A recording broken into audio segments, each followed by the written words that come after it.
I recently started a new job working part-time at a bank, and with this change, this means a change in my pay, which means a change in my budget. I preach financial literacy and having control over your money on this channel, so it would be hypocritical of me not to follow my own advice and create a budget. So I figured, why not document my process and make a more personal type of video? I have always had good spending habits, but I've never really taken the time to follow a strict budget. So in making this budget and video, hopefully I can continue to grow my savings, investments, and understand how much I can splurge on the occasional nice things. Quickly, a budget isn't about restricting your lifestyle. Instead, it's about making sure that you're spending your money on what's important to you and not wasting it on what's not important. A budget can help you limit the little splurges that can drain your bank account and plan for a bigger ticket item such as a holiday. And it's important that you have a budget that's reasonable and that you enjoy, because you are realistically only going to follow it and see success in your finances if it's reasonable. You shouldn't cut out all your enjoyment. If you like spending $20 a week to go see a movie or go to a sports event, you should still allow yourself to do this as a reward for committing with the rest of your finances.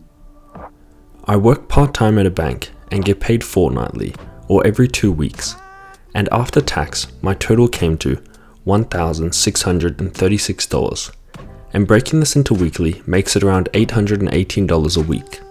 Here I am using a budgeting spreadsheet I found online through another content creator, which I cut down to more things that just suited my situation. Firstly, we'll go through my expenses. My largest expense is rent. I pay $410 bi-weekly in rent, which is pretty reasonable. I share with my roommates, but the place is quite spacious, and we all work, so it's never really crowded. My rent will likely be going up soon, but until then, it's around $205 a week. This really isn't an expense that I can cut back on, as it is housing, and it's a nice area close enough to the city and family and friends, so I don't plan on moving until the lease is up, which is next year.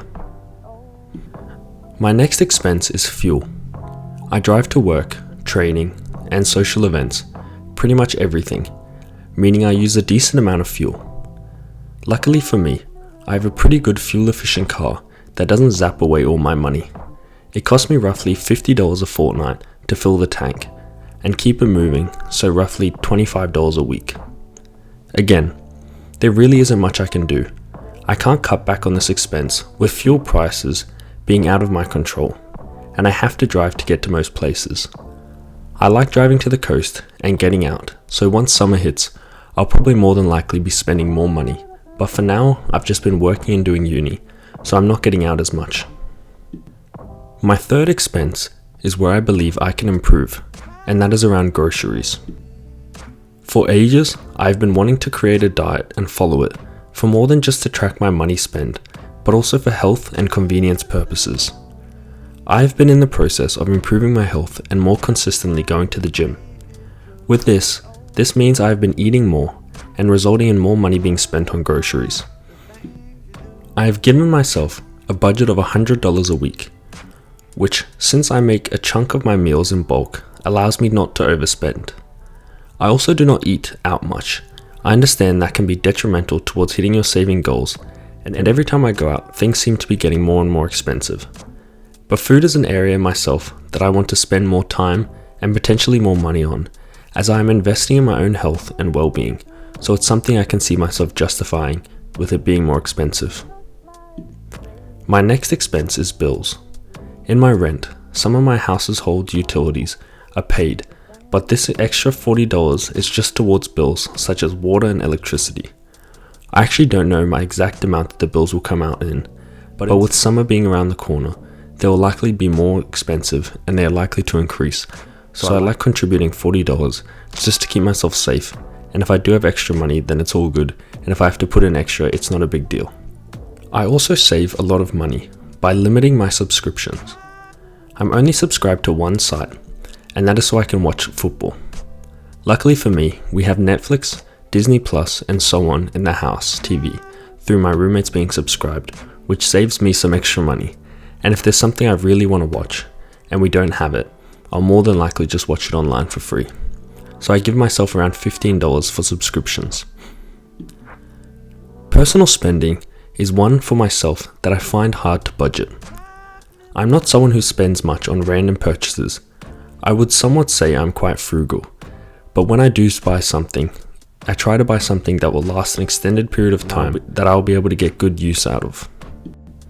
Even if it is more expensive, I can justify that by saying it's a quality product and knowing I will have it for a long period of time. As an example, I really want to buy an Apple Watch and will be waiting till the end of year sales such as Boxing Day to buy it. The watch will allow me to use it for running and hopefully cut back on my phone and lower screen time. Buying it later will mean it will be at a cheaper price, and yes, I could get it now, but I still want to wait and see if I truly do want it, and if I do, I'll bite the bullet and pay for it. The final expense is not really an expense in its sort, but it's when I transfer a sum of my money when it goes every single week, and that is towards my stock investment portfolio. I've been putting around $400 every fortnight, which is currently $200 a week. I make monthly updates on this channel, and my portfolio currently sits at $19,500. To see a more full in-depth breakdown of my portfolio, you can check one of my past videos and see my investment strategy for my portfolio. I plan on continuing at this rate and buying in whilst things are cheap. I understand that there's a lot going around in the investment and stock market space, but the way I'm looking at it is that I want to build my portfolio with strong companies that have a proven past and hopefully grow my dividend payments, so I might as well buy into them now while they're cheaper.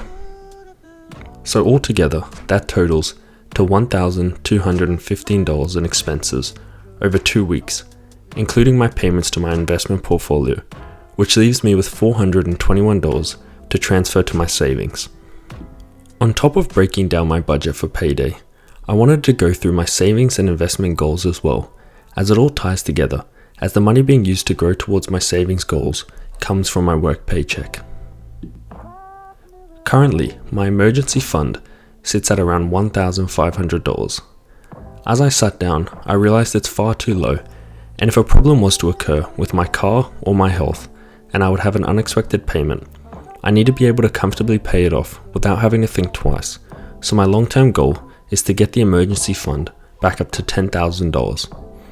My next account is just my short-term savings and transaction account, and it currently sits at $550, and the goal is to get it back up to $2,000. This requires me to add $1,450, which is very reasonable, and I should be able to have it done before the end of the year, whilst adding to my emergency fund.